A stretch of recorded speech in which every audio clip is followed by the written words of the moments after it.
In the Western world, we like to get to know people before we marry them. Hindus do the same thing, but they do it using Indian astrology. And it all started on the first day of the universe. In the Western tradition, God made the universe in separate bits. First he made light, then he made the earth, then guns. In the Hindu tradition, the universe is just an emanation of the one substance, Brahman, emanating, contracting, emanating, contracting. Because it's all ultimately the one thing, Hindus believe everything is mathematically connected with everything else. In India, there are no dress sizes because ultimately you are the entire universe. Okay, I had to fact check that. Hindus do have dress sizes, but they do believe that everything is connected, and they analyze the structure of the universe as a whole to make a prediction about what is going to happen in a part, which is you. You're just a part of the universe. You're not separate from it.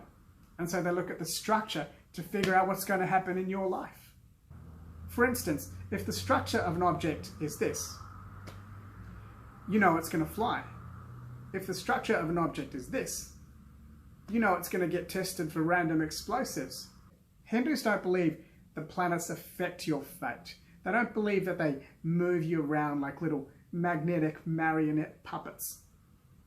But they believe that the planets mirror your karma, which is the universe's karma, at the moment of your birth. So they look to see whether your cosmic maths matches up with your partner's cosmic maths. And so work out whether the relationship will work or not, so that you don't have to go through an expensive marriage to find out. A typical Australian wedding costs $36,000. Even if you take out alcohol, it's still going to cost you $2,000. Whereas this guy probably costs 500 rupees. And if you think all this cosmic maths is a useless way to figure out whether you're compatible with someone, keep in mind that the Western divorce rate is about 40% and the Indian divorce rate is about 12%. And yes, I know some Indians refuse to get divorced because their in-laws look like the Punjabi caste of Deliverance.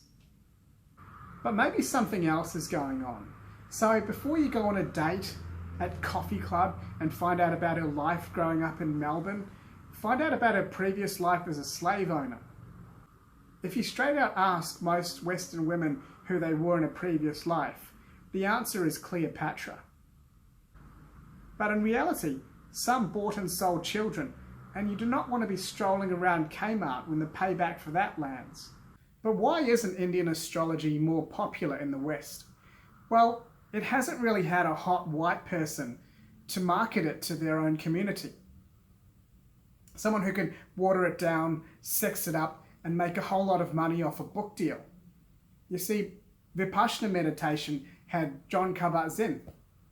Patanjali's Yoga Sutras had Instagram models.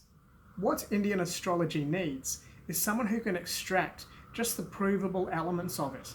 You could call it Indian astronomy, or Western astronomy for short, and then it would be a hit in the English-speaking world. Now, back to choosing your partner. When you visit an astrologer, they will look at your astrological chart and their astrological chart and work out the karma that you both have to see if it's going to work. There are 3 types of karma. Some karma is light and can be easily changed, like a pair of socks. Other karma is heavier and more difficult to change, like when you soil yourself at the cinema. It can still be done, but you're going to have to ask a stranger for some pants. And some karma is fixed. It's something you just have to go through. Some Hindus believe that your environment affects the way your karma is expressed. Say, for instance, you have to go through some bad karma. If you live in a good neighborhood, you might get shot. If you live in a bad neighborhood, you might get a job at Amazon. One key element that your astrologer will look at is the position of the moon at the time of your birth, because this reveals many important facts about your compatibility. There are 12 key moon signals, or kutas, that they will look at, so that you don't have to waste all that expensive time on dating. Here's some of the key ones. Varna Kuta. This is your spiritual compatibility. For instance, you might spend a lot of time trying to find peace outside of material goods, while he might smuggle lizards. You're at different levels. Yonikuta. Sexual compatibility. For instance, you might like to play doctor and nurse, and she might like to play doctors and nurse. That's going to cause friction. Then there's Gunakuta. Temperament. You'll stay calm if the toilet paper is stowed like this. She will take a life. You're different. There's also Nadikuta, bodily compatibility. You should be of different body types and health profiles. For instance, if you're both asthmatic, neither of you is going to make it through a dust storm. You're going to leave behind a sandy orphan. These body types are based on Ayurveda, and we're going to look at that in a future video. The moon also suggests what obstacles you might encounter in your marriage and how long it will last. Your astrologer will give you a score out of 36. You need to get 21 out of 36 to pass. This is the only time an Indian parent will accept a test score of 21 out of 36. So does it work? I've got to be honest, there is no scientific evidence that Indian astrology works, and Indian astrologers are frequently mucking up election predictions. But that Indian divorce rate is 1/3 of the Western divorce rate. So that's a possible, maybe, could be. Or maybe astrology is just one giant placebo and you've been getting tricked your whole marriage.